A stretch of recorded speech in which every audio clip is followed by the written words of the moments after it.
tout le monde, c'est Guillaume, j'espère que vous allez bien. On se retrouve aujourd'hui pour une prise en main du nouveau Volvo EX90. XC90, il reste au catalogue, il vient d'être même d'ailleurs facelifté et on gagne une nouvelle motorisation hybride qui a été revue. Donc une version hybride reste au catalogue Volvo. Alors bon, on va pas se mentir, on le sent déjà depuis le début de l'année. L'électrique, c'est pas forcément en vogue, hein, c'est pas le truc qui rencontre le plus de succès, hein, le marché est en train de se tendre. On me voit, on me voit plus. On voit un peu, on me voit plus. Bon, Volvo propose quand même ce X90 et on va revenir un peu en détail dessus.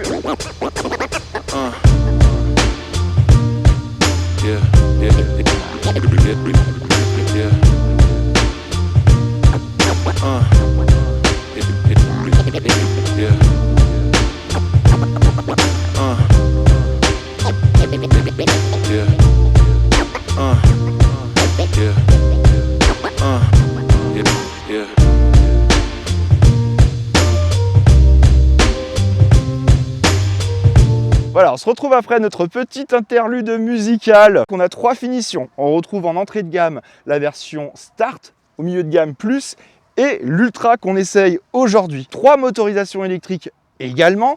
On retrouve une première motorisation de 279 chevaux, une autre de 408 et la version d'aujourd'hui, c'est un dragster, messieurs, dames. On a 517 chevaux. Ça pousse. Ça c'est dit, c'est posé, on a une voiture de course qui peut ramener toute la famille. Alors en termes de configuration, le X90 est proposé de série en 7 places. Chose à savoir qu'en option à partir du deuxième niveau de finition, on a le droit à 3 banquettes de 2 places, donc ce qui nous fait 6. J'espère que vous êtes bons en calcul. Ah oui. Mettez le commentaire 6 si vous aviez la bonne réponse. 6 et 9, abonnez-vous. Et je suis pas prof de maths. Au niveau des dimensions, on est sur quelque chose de gargantuesque. 5,3 m de long, 1,76 m de large et l'apothéose, 1,78 m de haut. C'est à peu près ma taille. Voilà, et si je me couche, c'est aussi ma taille. Mais voilà, on est vraiment sur quelque chose d'absolument énorme. 2,7 tonnes le bébé aussi. Il a bien mangé le bébé, hein. On est vraiment sur quelque chose d'énorme. Et en plus, on a des spécificités dessus qui sont absolument dingues au niveau de la recharge. Et comme je ne... Ah oui, alors, il a une fonction anti-carjacking. Donc si vous forcez, la portière se bloque. Si je fais en force... Voilà, c'est le moment où ça veut pas. A few moments later. Si je force, ça bloque. Normalement, c'est censé bloquer. Pourquoi, quand je vais faire un exemple, ça marche jamais? Alors, si j'y vais doucement, on va faire un petit ASMR Volvo. Si j'y vais doucement, la porte s'ouvre. Si on y va comme une brute, la porte se bloque. Fonction anti-carjacking. C'était vraiment très intéressant. Avec moi, on apprend s'amusant. N'oublie pas de t'abonner. Putain, je suis limite à lancer un juste prix avec cette voiture, tellement les spécificités sont dingues. Avec notre version de 517 chevaux, donc 300 kWh, eh bien, nous avons une version Twin Performance déjà, puisque... Attendez, on a dit une bêtise tout à l'heure. Je vais le dire à mon acolyte qui est avec moi aujourd'hui pour le tournage, le fameux Pedro, PMS Photographie, hein, vous pouvez aller vous abonner si jamais. Nous n'avons pas un, ni deux, ni trois moteurs électriques sous le capot de cette voiture. On en a 4. 4. Il y a 4 moteurs. Pour 910 Nm, 910, ouais, c'est absolument énorme. Accélération de 0 à 100 en 4 secondes 9, vitesse max de 180 km/h. Voiture électrique et Volvo, dans sa volonté de faire des choses un peu sécu, eh bien la auto limitée. La batterie, la capacité est de 111 kWh pour 107 de capacité utile. Qu'est-ce que je peux vous dire d'autre? Oui, jante de 21 pouces. On est aussi sur quelque chose de monstrueux, hein, pour alléger un peu la ligne de la voiture. Capacité du chargeur 250 kW, recharge de 10 à 80 en 30 minutes. Et à la maison, si vous voulez le recharger, c'est 11 heures. Voilà, le progrès. C'est juste énorme. Alors, on peut dire qu'avec la couleur, on est ton sur ton. Voilà, blague facile parce qu'on a la mer juste à côté et qu'on est sur l'île d'Oléron.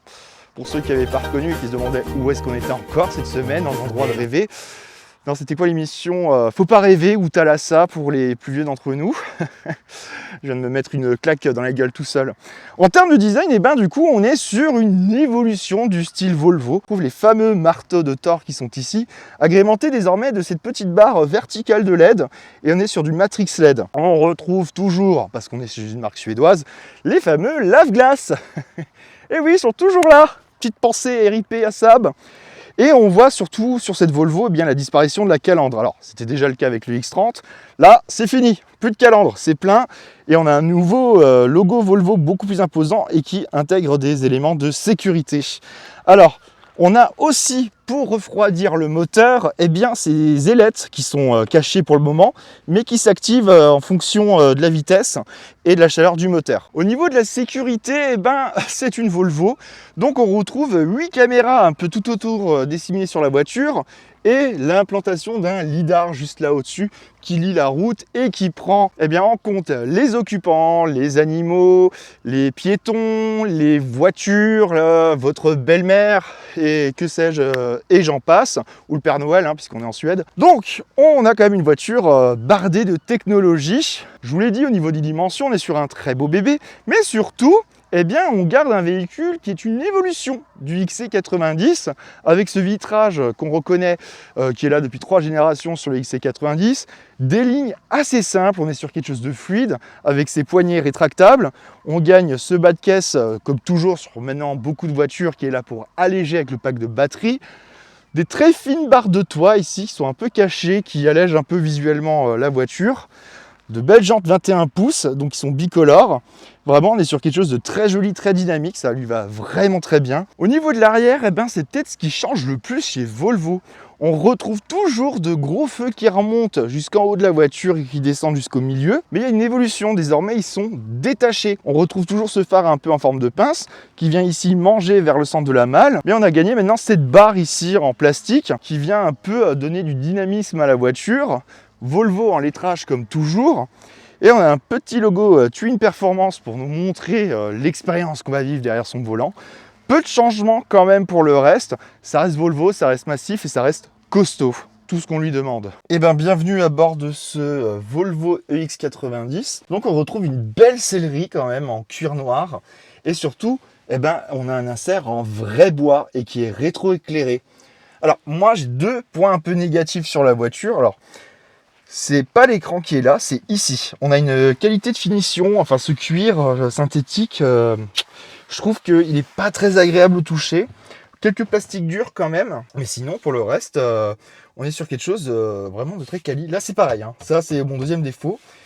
C'est bien molletonné, mais c'est un peu rugueux. Je sais pas comment l'expliquer. Belle dalle de 14,5 pouces, donc c'est énorme hein, comme vous pouvez le voir. Hein. On a vraiment une vision énorme sur la voiture, c'est vraiment et puis en plus c'est fluide, c'est bien quali, vraiment aucun souci de ce côté là. Franchement c'est tip top. On a l'assistant Google, on a vraiment un plein de technologies hein. Ils intègrent pas mal d'applications Google sur la voiture et donc on a quand même un petit compteur ici de 8,5 pouces qui nous donne le principal des informations. Alors pour le démarrage c'est pas compliqué, il suffit de mettre la carte ici, la clé ou le téléphone, d'enclencher le drive et la voiture démarre. Donc on retrouve le plan, les petites explications de la voiture pour la sécurité. Bref, c'est petit, mais on a l'affichage tête haute juste ici qui est bien utile. Bonne qualité ici, et puis surtout un immense toit panoramique. Regardez-moi ce monstre. Alors il n'est pas ouvrant, mais il est traité anti-UV, anti-chaleur et tout ce que vous voulez pour être bien à bord. L'ouverture de la boîte à gants se passe par l'écran. Et comme je suis une quiche, je suis sûr que je vais encore pas trouver comment ça fonctionne.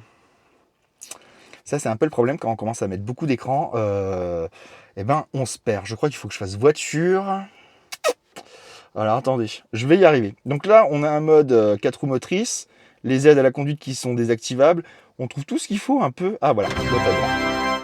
Tada, ça, c'est fait. On a une petite suédine dedans. On peut régler vraiment tout comme on veut la voiture, hein, c'est ultra paramétrable, vraiment c'est très très bien fait. Franchement c'est impressionnant. La voiture, moi, elle m'impressionne comment elle est faite. Alors pas toujours pratique d'avoir tout sur un seul écran, mais c'est pas mal. Là aussi on a une petite impression 3D, je vais essayer de bien vous la filmer, qui est fait là avec le son. et qui bouge pour régler la musique selon comme on veut. Petit rangement ici, on a un autre grand rangement de ce côté-là. C'est très bien fini par contre, hein. Franchement, rien à dire. Et au niveau du son, on a Bose Premium Sound. Et franchement, le son est déjà plutôt pas mal. Honnêtement, on est vraiment très très bien dans la voiture. Alors, si, un autre truc, on a des touches tactiles là au niveau du volant, mais elles sont moins catastrophiques que chez certains autres constructeurs que je ne citerai pas et que vous savez de qui je parle, on ne prononce pas son nom. Là aussi, petit élément que j'aime pas trop, plastique dur, c'est un peu dommage parce que vraiment, aucune critique à faire sur la finition. Très très bien fini, vraiment c'est propre, c'est moderne, c'est très joli, c'est très bien fait. Et alors, je voulais vous montrer ça. Pour ouvrir, eh ben, on a cette trappe. Et pour ceux qui connaissent, il y a la Lancia Y pour ça, qui avait ça en 96. Allez, je vous emmène à l'arrière. On va vous montrer l'espace arrière. Je vais vous faire une petite interlude de ce que je pense vraiment de la voiture. J'aime beaucoup cette voiture parce que quelqu'un a laissé tout son matériel à l'arrière. Je ne l'ai pas vu, donc du coup, voilà. Vous, ça va? J'espère que vous vous êtes abonné, mis un like. Voilà, voilà. C'est la faute de Pedro PMS, j'insiste, n'hésitez pas à aller voir sa chaîne aussi. Bref, merci. Voilà, on peut passer à l'arrière de la voiture.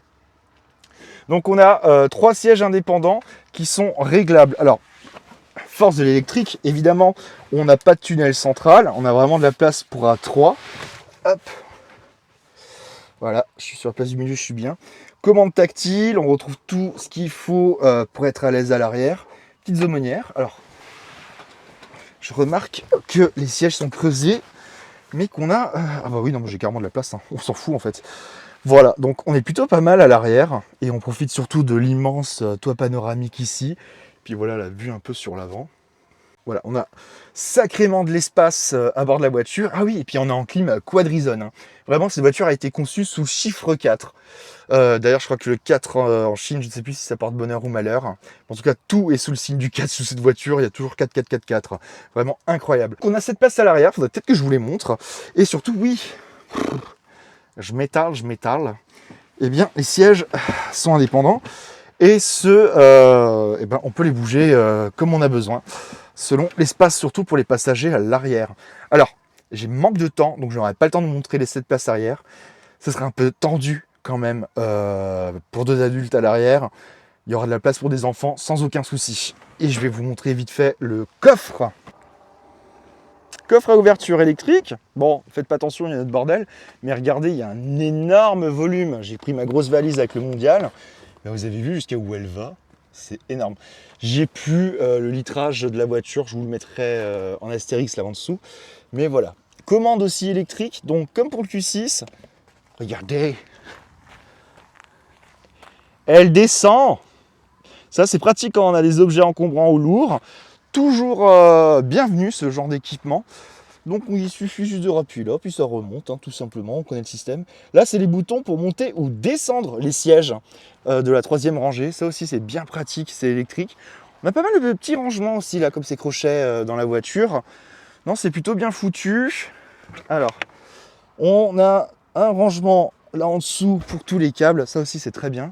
Et vu que je vous parle un peu de la modularité, eh bien, on va aller voir le frunk. Alors si vous prenez la vidéo que maintenant, je vous demande après vous, il y a quoi sous le capot? Un V8, un V6, une trappe si j'arrive à la trouver. One eternity later. Allez, pour ceux qui n'ont pas suivi, d'après vous, qu'est-ce qu'il y a sous le capot de l'EX90? Un V6, un V8? Eh bien un frunk, voilà. Gros rangement, mais regardez surtout la taille, mais la taille du capot, il est énorme. Un peu comme ma... Et alors même la taille d'ailleurs des blocs optiques, hein, je les trouve monstrueux. Donc le moteur est en dessous, hein, enfin les fameux moteurs. Et on a donc ce petit rangement qui est là, qui est bien pratique avec sa petite sacoche. Je pense que c'est en cas de panne. Ouais, c'est un gonfleur. Là, tu peux pas le rater, hein, c'est ton lave-glace. Hein, vous en doutez, pas le niveau d'huile. Voilà tout ce qu'on pouvait dire un peu sur le X90. Franchement, un sacré bébé, un sacré monstre. Et je pense que maintenant, la plus belle démonstration de ce dragster sino-suédois, eh ben, ça va être sur la route. Eh ben bonjour, on se retrouve donc pour sortir avec le rayon de braquage du XC90. C'est la galère. Non, c'est pas assez. Eh, mettons pas sur une superbe voiture. Merde, j'ai désactivé les... Ouais, c'est bon, allez. Oui, Oui, je filme. Ah ok. J'étais pas sûr. Non, je fais de la merde. Avant de vous parler de mes impressions de ce Volvo, je vais vous montrer un truc très agréable. Fenêtre ouverte. Alors la fenêtre prend son temps pour se fermer, hein, tout smooth. Oh, silence. On est dans un cocon suédois. Très agréable. Hop. En plus, on a le one pedal sur la voiture. Et on a une suspension pilotée qui est scannée via le lidar. Et donc, toutes les secondes, il y a 500 prises de vue pour détecter la qualité de la route et donc adapter la suspension. Et en fait, on a l'impression d'être sur un véritable tapis volant. Alors, sur notre version, donc on a 517 chevaux. Et voilà l'accélération. Et voilà, je suis déjà à 100. Voilà, ça s'envole. Comme disait Goldman, envole-moi. Vraiment, c'est incroyable. Et encore, j'ai pas toute la performance parce qu'on est sur un mode classique. Parce qu'il y a deux modes chez Volvo, le classique et après le performance. Franchement, c'est assez impressionnant à ce niveau-là. Et 4 secondes 9 pour faire passer le 0 à 100. On a quand même un mode classique là où les accélérations sont pas franches. C'est vraiment très linéaire. C'est progressif, mais c'est linéaire. Et ça part tout doucement. On a très peu de bruit de roulement, on est vraiment perturbé par aucun bruit autour de la voiture. Franchement, c'est impressionnant de ce côté-là. La voiture, on est vraiment dans un cocon. Volvo a voulu qu'on teste des routes où justement la chaussée est dégradée et je ne me trouve pas plus perturbé dans la voiture que ça. On est vraiment très très bien. Je vais juste lui reprocher un truc sur la conduite, ça va être le côté de la direction qui ne remonte pas très bien les infos.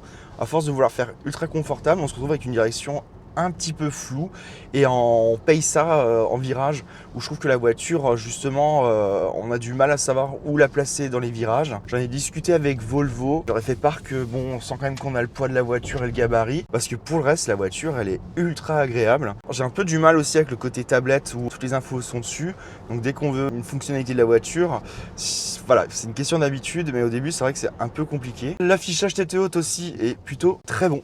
On a vraiment toutes les infos, c'est simple, c'est sobre, c'est très bien fait, c'est très lisible. Franchement, c'est vraiment bien. Et même le gabarit, après, on le sent pas. Peut-être la largeur où on va peut-être un peu être perturbé parce qu'on est quand même sur une voiture qui fait 2 mètres de large. Et il y a des endroits où on n'est pas serein.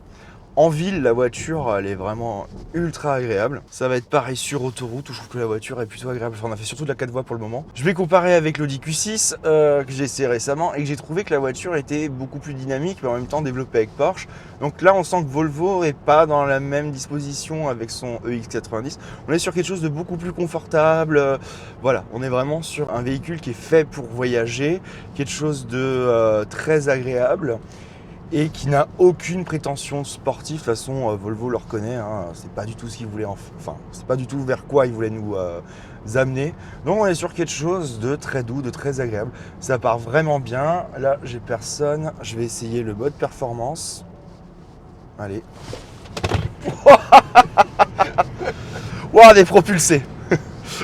Il y a tout qui est parti. Ah, c'est un dragster.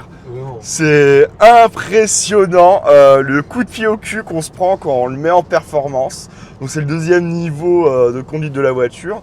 Voilà, c'est pas sportif, mais on a les 517 chevaux qui se libèrent et ça en fait une super car de la bagnole, c'est impressionnant. Après, j'aimerais pas les faire avec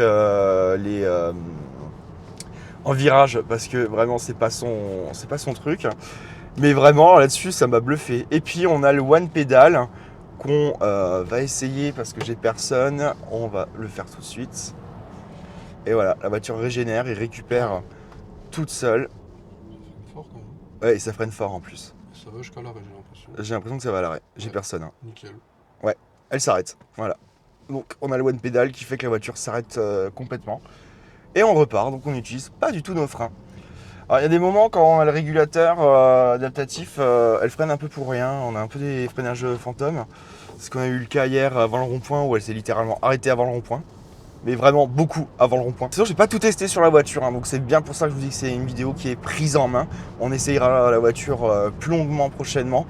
Mais franchement, ça part bien. On n'a pas du tout aussi d'impression de vitesse sur cette voiture. Ça aussi, ça m'impressionne.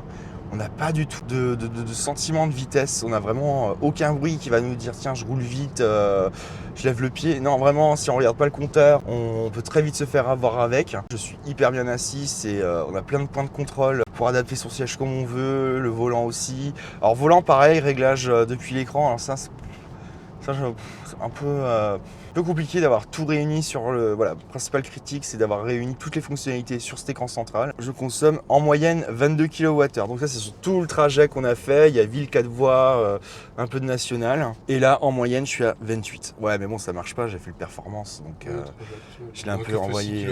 Avec tes relances tout le temps aussi. Il y avait pas mal de ronds.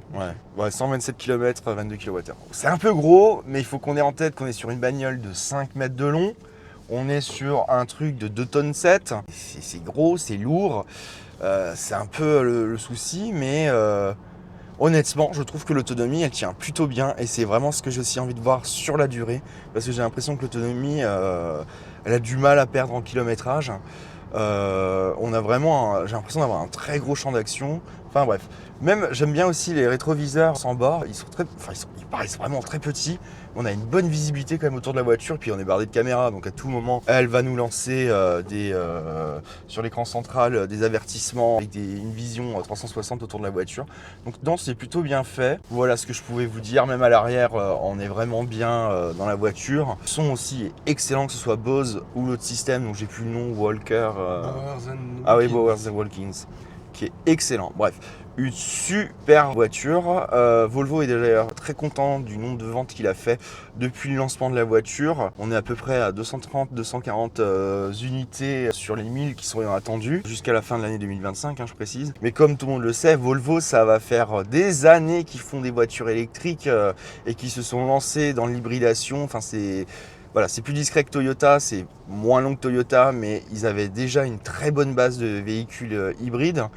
Et en fait, on se rend compte qu'ils maîtrisent vraiment. Bon, alors maintenant, il y a le constructeur, il y a le groupe Geely qui est derrière, mais on sent quand même une certaine maîtrise de l'électrique. Et la voiture est vraiment très agréable. On a vraiment envie de faire de la borne avec. C'est une voiture qui donne envie d'y aller. Ça faisait des années que je n'avais pas conduit une Volvo et c'est hyper agréable. Franchement, c'est une très très belle surprise.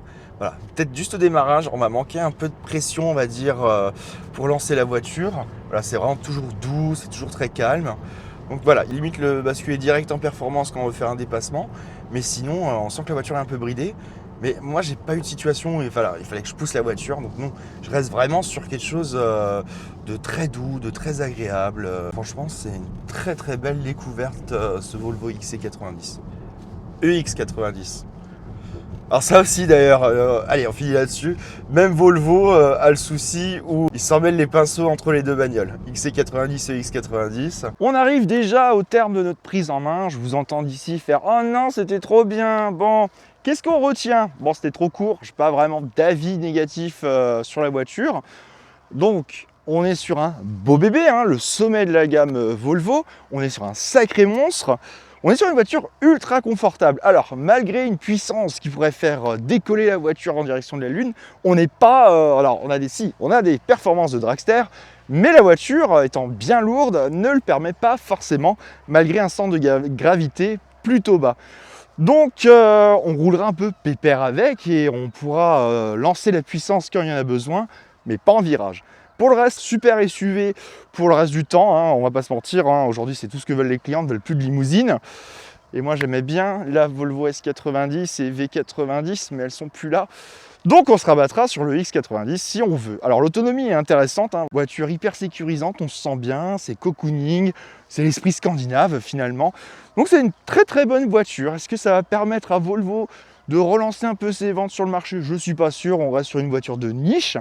Mais en tout cas, c'est une voiture ultra technologique qui pourra très bien aller à quelqu'un qui a une entreprise. De toute façon, ça va être des patrons qui vont acheter ça pour se donner une bonne image un peu verdoyante avec ce petit monstre. Je pense que je vous ai tout dit, l'arrière est très confortable, on a de la place, on a de l'espace, c'est ultra technologique aussi. Troisième rangée pour des enfants, un coffre absolument immense, c'est une soute avec les sièges rabattus. En termes de style, la voiture est absolument magnifique, même si c'est vrai que la disparition de la calandre, c'est assez étrange, mais bon, c'est les voitures électriques qui veulent ça, on n'a plus besoin. On est quand même à 110 000 € là-dessus, ça reste une somme. On est sur un véhicule qui n'a donc pas le droit à de bonus, mais elle n'a pas de malus non plus. Ah si, peut-être un malus au poids. 2700 kilos, mec. Ouais, si, elle a une... On t'entend pas. Là, pas de malus au poids. Bon, sûrement, ouais, avec 2 tonnes 7. Bref, c'était Guillaume. Je vous remercie de votre fidélité. J'espère que le contenu vous a plu. N'hésitez pas à vous abonner, à mettre un like, un commentaire, ça soutient la chaîne. Je vous dis à très bientôt et ciao.